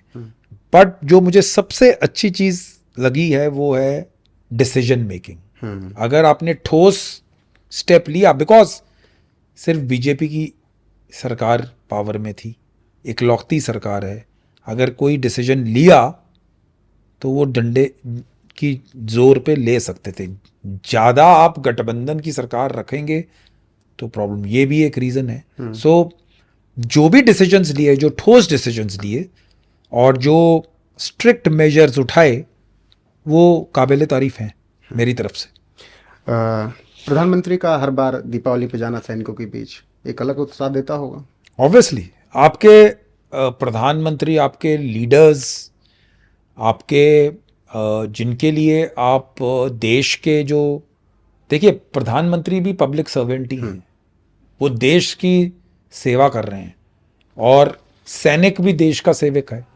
अगर प्रधानमंत्री जाकर दीपावली, होली या फिर किसी पर्व पे उधर जाकर ट्रुप से बात कर लें, कोई रक्षा मंत्री चले जाएं, चीफ ऑफ आर्मी स्टाफ, सब लोग जाते हैं, मोराल और मोटिवेशन पे जवान की असर पड़ता ही पड़ता है, क्योंकि उनको लगता है कि लीडरशिप हमारे साथ है।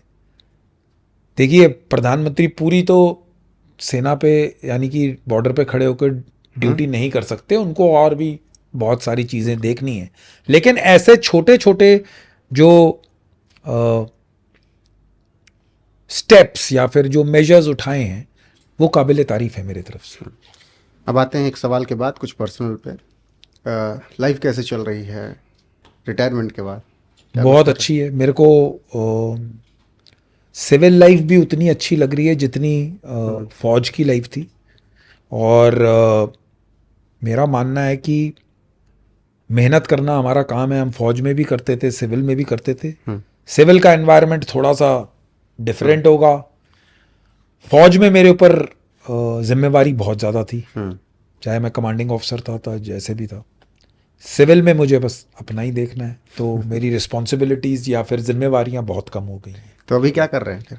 मेरी अपनी कंपनी है एग्जीक्यूटिव प्रोटेक्शन की, अच्छा। जिसमें मैं क्लोज प्रोटेक्शन देता हूँ अपने हाई नेटवर्थ इंडिविजुअल्स को, बेसिकली जिसको आप बॉडीगार्ड का काम बोलते हैं। तो मैं उस पर काम करता हूँ, प्लस और भी अपने आप को बिजी रखता हूँ। कभी कहीं अब यूट्यूब चैनल पे चला गया, कभी कुछ कर दिया, आप लोगों के पॉडकास्ट में आ गया, किताब लिख रहा हूँ। सो मेरा टाइम कट जाता है। किताब किस पे लिख रहे हैं? वो एक थ्रिलर है वो। अच्छा। हाँ, वो एक आ जाएगी भी शायद थोड़े दिनों में, आउट हो। मुझे लग रहा है कि आपकी जो जर्नी रही सेना में वो भी थ्रिलर है, उस पर भी एक किताब आनी चाहिए। हाँ, उस पे आ सकती है, उस पे मोटिवेशन और जो मैंने चीज़ें देखी और अनुभव की अपने सैनिक जीवन में, और इवन आफ्टर दैट सिविल में भी, उस पे आप किताब लिख सकता हूँ मैं, कोई इसमें प्रॉब्लम नहीं है। अच्छा, सेना में ना होते फिर क्या कर रहे होते? क्रिकेटर होता। वाह। मेरा पहला ड्रीम था क्रिकेटर बनने का, लेकिन मेरी मेहनत उतनी थी, मेरे घर वालों ने उतना मुझे सपोर्ट नहीं किया, मैं पहले भी बताता हूँ। तो मेरे को क्रिकेट का बड़ा शौक था और मैं क्रिकेटर बनना चाहता था। स्कूल कॉलेज में मैं बहुत क्रिकेट खेलता था, बट हमको सेना में नौकरी करनी थी, कोई बात नहीं। तो किसको देख के शौक चढ़ा था? कपिल देव, उसके बाद सचिन तेंदुलकर, उसके बाद ब्रायन लारा, ये हमारे टाइम के जब हम हाँ, 90s में थे, मार्क वॉग, और ऑस्ट्रेलियन टीम होती थी, और तब हम 92 96 का वर्ल्ड कप देखते थे। तो यानी कि ऑस्ट्रेलियंस थे, श्रीलंका ने वर्ल्ड कप जीता था, तो ये सारे डेडली ऑस्ट्रेलियंस। हाँ, तो ये सब हमारे रोल मॉडल्स टाइप होते थे। बिल्कुल, आगे थे कुछ स्पोर्ट्स से सवाल, लेकिन अब यहाँ क्रिकेट का जिक्र हुआ है तो उसी पर बात कर लेते हैं। हाँ, वो आपने जो दौर देखा 96, 99, 2003 हम लोग का शायद शुरुआत थी जब वर्ल्ड कप के फाइनल में हम थे।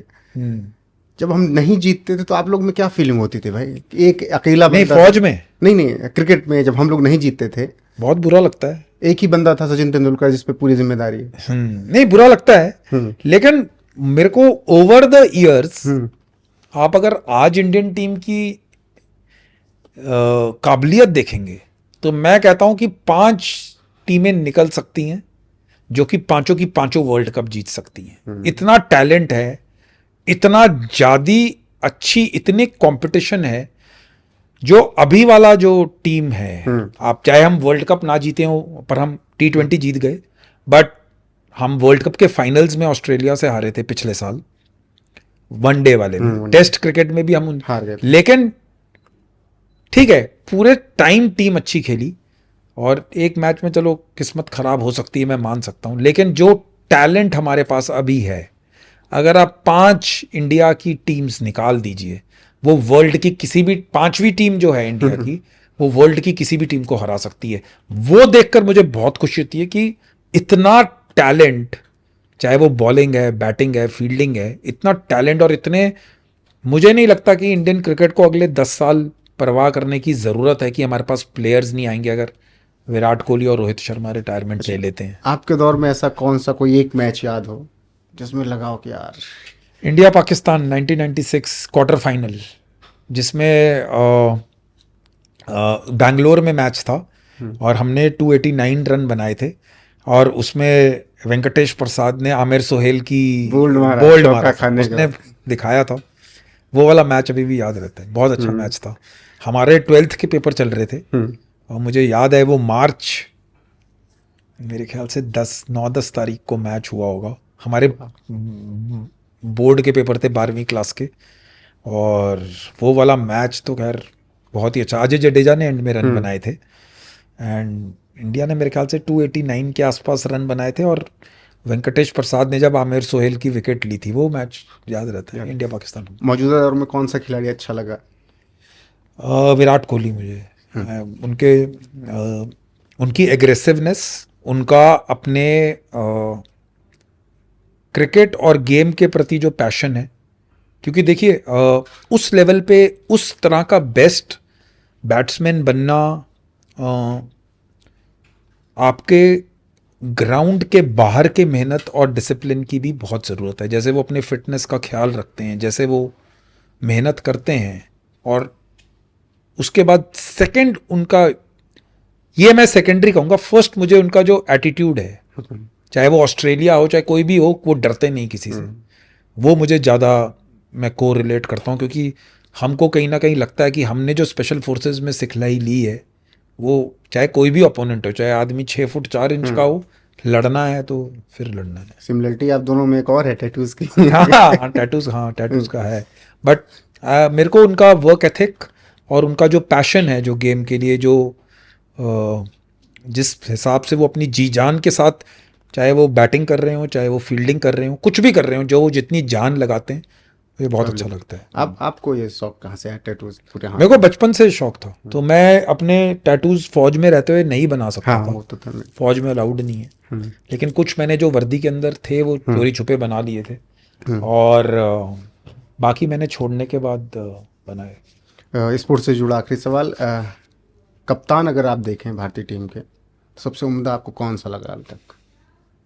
मेरे ख्याल से महेंद्र सिंह धोनी इंडियन टीम के अच्छे कैप्टन रहे हैं, जिसमें उन्होंने अपनी गेम पे भी, बिकॉज जनरली इंडियन टीम में चाहे सचिन तेंदुलकर थे, जब कैप्टनसी आई थोड़ी सी पर्सनल बैटिंग डाउन होगी, विराट कोहली के साथ भी थोड़ा सा ऐसा हुआ, लेकिन महेंद्र सिंह धोनी एक मुझे ऐसे, क्योंकि मैं आईपीएल भी कभी कभी ज़्यादा नहीं फॉलो करता, थोड़ा बहुत फॉलो करता हूँ, लेकिन महेंद्र सिंह धोनी का वो बैलेंस और गेम का खुद का भी इन्वॉल्वमेंट और टीम को ऊपर उठाना और खुद की परफॉर्मेंस भी जनरली ठीक रही है और वो काफ़ी ठंडे दिमाग से हाँ वो काम लेते हैं। और बाकी रोहित शर्मा भी मुझे ठीक लगे, ऐसा नहीं है कि उनकी कैप्टनसी में कोई कमी है, लेकिन अगर आप रेट करने को कहेंगे तो थोड़ा सा महेंद्र सिंह धोनी को 19-20 का फ़र्क है, बाकी रोहित शर्मा भी अच्छे कैप्टन। फिल्में देखते हैं? ओटीटी देखता हूँ, फिल्में भी देखता हूँ। कौन देखना पसंद है? थ्रिलर सीरीज देखना पसंद है, जिसमें जैसे नेटफ्लिक्स पे फौदा हो गई, वो थोड़ी मिलिटेंसी रिलेटेड है। और ये मुझे अच्छी लगी थी, क्या कहते हैं आपका, अभी एक सीरीज आई थी दहाड़ करके अमेजॉन प्राइम में, सोनाक्षी सिन्हा की, वो अच्छी थी। उसके बाद जो भी थ्रिलर टाइप है, कई बार नॉर्मल कॉमेडी भी अच्छी लगती है, तो ऐसा कुछ नहीं है कि कैसा मूड है, कुछ भी हिस्ट्री पढ़ना अच्छा लगता है। एक्टर कौन पसंद है फिर? एक्टर इंडिया में मुझे अभी जो करंट लॉट है उसमें राजकुमार राव अच्छे लगते हैं। और जो ये एक नए हैं, उनका वर्मा है, विजय वर्मा। विजय वर्मा, हाँ विजय वर्मा, उनकी एक्टिंग अच्छी है। जो ये नए वाले क्रॉप हैं ये सब ठीक लगते हैं। पुराने में हाँ तमन्ना भाटिया भी अच्छी लगती है। तमन्ना भाटिया भी अच्छी लगती हैं। और ये क्या कहते हैं इसको, पुराने में सनी देओल अच्छे लगते थे जब हम, हाँ बॉर्डर पिक्चर, घायल, और वो अभी वो तो एवरग्रीन रही है। हाँ वो एवरग्रीन लोग हैं। और अक्षय कुमार ठीक है। एक्ट्रेस में, हीरोइंस में? हीरोइंस में इंडिया में जब हम यानी कि कॉलेज और उसमें होते थे तो करिश्मा कपूर, और तब करीना कपूर वगैरह इन्होंने आना शुरू किया तब, तो वो सब एक्टर्स ठीक थे। प्रीति जिंटा और करण जौहर की मूवीज भी ठीक लगती थी। एक्शन यानी मिक्स मैच था, ऐसा कुछ कोई पर्टिकुलर वो नहीं था, क्योंकि जो अच्छा लग जाए उस टाइम पे वो। इश्क हुआ कभी? इश्क हुआ, और स्पेशल फोर्सेस से ज़्यादा हो गया, और जो पर्सनल लाइफ थी वो पीछे रह गई। सो इश्क का उतना टाइम नहीं मिला। जो हुआ जितना हुआ, अगर कुछ शेयर कर सके। धोखा मिला? नहीं, धोखा वोखा कोई नहीं मिला। बेसिकली आपने पहाड़ों की लाइफ चुनी, आपके पार्टनर आपके साथ रहना चाहते थे, सो वो लंदन चले गए, हम जे.एंड.के चले गए, तो डिफरेंस थोड़ा ज़्यादा हो गया। बट उसके बाद कोई इतना मौका नहीं मिला, और फिर लाइफ वैसे ही चलती रही, और यही रहा। प्यार ज़्यादा यानी काम से हो गया, और पर्सनल लाइफ का उतना टाइम नहीं मिला। नहीं, इश्क तो किसी भी उम्र में हो सकता है, संभावना है आगे। अभी कोई इतनी संभावना नहीं है। शादीशुदा इंसान है, बच्चे बड़े हो रहे हैं, तो ठीक है। बच्चे क्या कर रहे हैं? बड़ा वाला लड़का 14 साल का हो जाएगा, और वो 9th क्लास में, और छोटा वाला इंडिया में 5वीं। हाँ इंडिया में ही, दोनों इंडिया में ही है।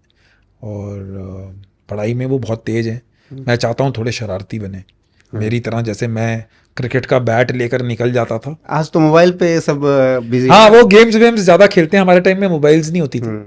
बट मैंने आपको पहले ही बताया कि मैं बाहर खेलने में ज़्यादा विश्वास रखता था। तो आजकल थोड़ा सा मे बी जनरेशन को फिजिकल एक्टिविटी कम करते देखता हूँ हमारे बनस्पत, बट चाहूँगा कि लोग फिटनेस को अपनाएं। मुझे तो लग रहा है कि आप मई जून की गर्मी में भी क्रिकेट खेलते रहे। हाँ पक्का। यानी कि 40 डिग्री 45 डिग्री, सुबह 5 बजे घर से निकल जाना और रात को 9-10 बजे आना, पूरे दिन क्रिकेट चल रहा है। वो वाला होगा, जो बच्चे खेलते होंगे क्रिकेट आज भी, वो जुनून होगा, मैं वो मना नहीं करता हूँ, लेकिन या होना चाहिए, वो पैशन चाहिए लोगों में। भारतीय राजनीति पे क्या सोचते हैं आप?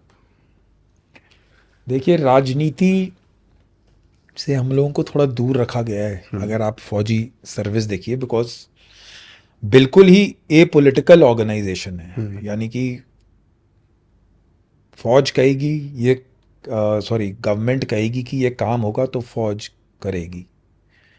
और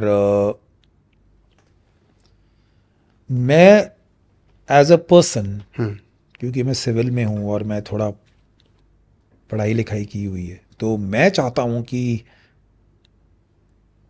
एक सरकार यानी एक पार्टी पावर में रहे जो कि ठोस डिसीजन ले सके, क्योंकि आप ज़्यादा गठबंधन वाली जो सरकार है, मेरे को उससे थोड़ा विश्वास कम है, ओनली बिकॉज कि आप अगर एक ठोस डिसीजन लेंगे तो आपको फुल सपोर्ट अपनी पार्टी से ही मिलना थोड़ा सा मुश्किल रहेगा। सो अगर एक पार्टी रहे तो ज़्यादा बढ़िया है। कोई ऐसा नेता जो आपको अच्छा लगता है कि हाँ अच्छा काम कर रहे हैं?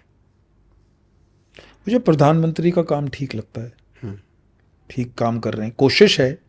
देखिए, एज अ लीडर और एज राजनीति के जो लीडर हैं, आपको कुछ ठोस डिसीजन लेने पड़ेंगे। मुझे एक चीज़ अच्छी लगती है, क्योंकि मैं लंदन में भी रहा हूँ और मैंने विदेश देखा है कि एटलीस्ट एक इंसान ने एक विजन बनाया है कि 2047 तक हम लोग विकसित देश में गिने जाएं। देखिए, हमारी अपनी देश की समस्याएं हैं, हमारी अपनी प्रॉब्लम्स हैं, बट वो हर देश में है। लेकिन एटलीस्ट हमारा सोच और नज़रिया उसकी तरफ तो जा रहा है। पहुंचेंगे नहीं पहुंचेंगे वो बहुत सारे फैक्टर्स और चीज़ों पे डिपेंड करता है। आप, मैं, दर्शक, नॉर्मल लोग कितनी मेहनत करते हैं। एक आदमी दिखा सकता है राह, हर चीज़ वो नहीं कर सकता। तो अगर हम एज ए टीम, एक मुल्क, एक जुट होकर उस तरफ देखेंगे तो मेरे ख्याल से वो पॉसिबल है। तो उसमें बहुत सारे लोग काम आएंगे, इंडस्ट्रियलिस्ट, बिजनेसमैन, नॉर्मल जो आदमी रोजगार यानी जो डेली एम्प्लॉयमेंट वाले लोग हैं, यानी जो कॉरपोरेट में काम करते हैं, सिविलियंस, सबकी मेहनत चाहिए। बट मेरे को ये चीज़ अच्छी लगी कि एटलीस्ट एक विजन है, कि एक गोल है, एक ख्वाब है कि हमको ये अचीव करना है। मुझे वो अच्छी चीज़ लगी। प्रधानमंत्री का जिक्र आपने किया, पॉलिटिक्स से आखिरी सवाल, उनके बाद कोई ऐसा नजर आता है जो कि दिखता हो कि भारत को आगे ले जा सके? मुझे, अगर आप पर्सनल लेवल पे देखें, मैं पॉलिटिक्स में इतना ध्यान नहीं देखा है, तो मुझे उत्तर प्रदेश के चीफ मिनिस्टर अच्छे लगते हैं एडमिनिस्ट्रेशन हिसाब से। और योगी आदित्यनाथ जी का मेरे को लगता है कि ठीक है, काम करने का स्टाइल ठीक है, ठीक है। देखिए, आप पॉलिटिक्स में हैं, आप एक राष्ट्र नेता हैं, कुछ डिसीजंस आपके होंगे जो कि विरोध होगा, विरोध या फिर आपको थोड़ी सी ऑपोजिशन मिलेगी। बट जनरली अगर आप ने 80%, 70% state administration, law and order, basically आपने अपने एरिया में क्राइम कम किया है, डेवलपमेंट की है, अगर आप उन चीज़ों में सफल रहे हैं तो मैं आपको एक सफल एडमिनिस्ट्रेटर मानता हूँ। इसलिए मैंने उनको नेता तो बोला ही है, लेकिन मैंने उनको एडमिनिस्ट्रेशन में ज़्यादा जानबूझ के वो उस वर्ड का इस्तेमाल किया है। मुझे वो एक अच्छे एडमिनिस्ट्रेटर लगते हैं, एंड है उनके अंदर। ठीक है, उत्तर प्रदेश में इस बार रिजल्ट जनरल इलेक्शन में थोड़े से वो हो गए, जो कि सबके अप डाउन होता है, बिकॉज आप कई चीज़ें सीखते हैं कहीं, बट जनरली मेरे हिसाब से वो ठीक नहीं थे। आखिरी सवाल, जो लड़के अभी 12, 14, 15 साल के हैं, 16 साल के हैं, 12th पास कर रहे हैं, बैचलर कर रहे हैं, सेना में जाने वाले को क्या समझाना चाहेंगे, क्या बताना चाहेंगे जो उनके काम को आ जाए कुछ? देखिए, मैं जो सेना में जाना चाहते हैं, सबसे पहली बात, जो सेना का काम है और जो उसमें जज्बा होना चाहिए वो देशभक्ति का होना चाहिए। उसको कभी भी अपनी ज़िंदगी में पैसे से, जो आपको सुविधाएं मिलती हैं, उनसे मत तोलिएगा, बिकॉज़ ये एक बहुत ही पवित्र काम है देशभक्ति। ठीक है, आप इसको, मैं जानता हूं कि आपको तनख्वाह चाहिए अपना घर चलाने के लिए, लेकिन उसको अगर आप हर चीज़ में नाप तोल के जाएंगे तो आप कभी सेना की सर्विस अच्छी तरह से भी नहीं कर पाएंगे और आपको हमेशा लगेगा कि मैं कम पैसे कमा रहा हूँ। उसको उससे मत तोलिएगा। जो आप काम करेंगे, जो उसकी संतुष्टि है, जिसको जॉब सेटिस्फैक्शन कहते हैं, वो आपको उस आले दर्जे की मिलेगी कि मैंने वो चीज़ की है। अगर मैं कहूँ तो मेरे जैसा सेटिस्फाइड सेना की सर्विस से मुझे जितना चाहिए था, ठीक है थोड़े अप्स एंड डाउन्स हैं, थोड़े मुश्किलें आई, थोड़ी कई बार लगता है यार पैसे कम हैं, सबको लगता है, लेकिन अगर आप ओवरऑल मेरा व्यू जाने, यानी कि आप मेरी सोच माने, तो मैं कहूँगा कि मेरे जो ज़िंदगी के सबसे अच्छे दिन थे वो मेरे को सेना ने ही दिखाए हैं। तो यंग बच्चों को अगर एक दो बारी फेलियर मिल जाता है, आप नहीं सेलेक्ट होते, ज़्यादा मेहनत कीजिए, ठीक है, लेकिन पक्का मेहनत कीजिए और खूब मेहनत कीजिए और अपना दिल ना छोटा कीजिए छोटी फेलियर्स पे। ये एक ऐसी नौकरी है जिसमें आपको बहुत बहुत बहुत सीखने को मिलेगा और आपको जो जॉब सेटिस्फैक्शन है, जो संतुष्टि है काम करने की, वो 100% मिलेगी। Thank you. हमारे साथ जुड़ने के लिए बहुत बहुत शुक्रिया। धन्यवाद शिवेंद्र जी आपका। मुझे उम्मीद है कि पसंद आया होगा आपको ये बातचीत। हाँ जी, जो बहुत हमारी एक लंबे 1 घंटे की रही। हाँ। तो जुड़ने के लिए बहुत बहुत शुक्रिया आपका, अपने एक्सपीरियंस शेयर करने के लिए और एनएफ न्यूज़ के वक्त देने के लिए आपका बहुत बहुत शुक्रिया। बहुत बहुत शुक्रिया मेरी तरफ से, आपने मुझे इधर बुलाया और काबिल समझा कि मैं एनएमएफ न्यूज़ पे आऊँ। मैं चाहता हूँ आपके व्यूज़ और आपका चैनल इतनी तरक्की करे कि आप लोगों को संभालना मुश्किल हो जाए। Thank you. और आप लोग सब खुश रहें, ये देश खुश रहे, आप लोगों के एम्प्लॉयज़ खुश रहें, पूरा हिंदुस्तान, आप लोग इसको और बढ़ाएं और हम लोग सबसे अच्छा देश बने इस दुनिया में। थैंक यू, धन्यवाद।